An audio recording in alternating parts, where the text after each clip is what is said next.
சென்னையை அடுத்த திருவேற்காடு நகராட்சி ஏழுமலை நகர் பகுதி முழுவதும் மழை வெள்ளம் சூழ்ந்துள்ளது. கூடுதல் தகவல்களுடன் இணைகிறார் செய்தியாளர் பரத். இப்போ திருவேற்காடுல எந்த அளவுக்கு மழை நீர் தேங்கி இருக்கு, மக்கள் சந்திக்கும் இன்னல்கள் என்ன? திருவேற்காடு பகுதியில் இந்த ஏழுமலை நகர் பகுதியில் ஏறக்குறைய 100க்கும் மேற்பட்ட வீடுகள் உள்ளது. இந்த பகுதி தாழ்வான பகுதி என்பதன் காரணமாக தற்போது மழைநீரானது தேங்கியிருக்கிறது. இந்த பகுதியில் தற்போது ஒரு அடிக்கு மேல் சாலையில் தண்ணீர் தேங்கி இருப்பதை நாமே காணலாம். இந்த பகுதியில் வாகனத்தில் செல்வதற்கும் நடந்து செல்வதற்கும் இந்த பகுதி மக்கள் மிகுந்த சிரமத்திற்குள்ளாகி இருக்கிறார்கள். இந்த பகுதி ஏரி ஒட்டி இருப்பதன் காரணமாகவும் இங்கு தண்ணீர் நிற்பதாக கூறப்படுகிறது.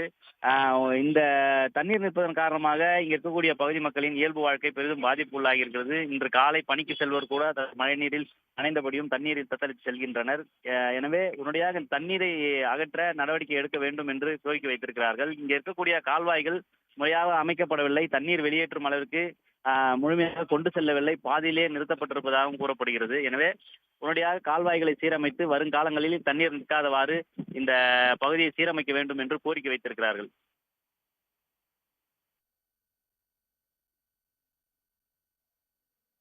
பரத், விவரங்களை வழங்கியமைக்கு நன்றி.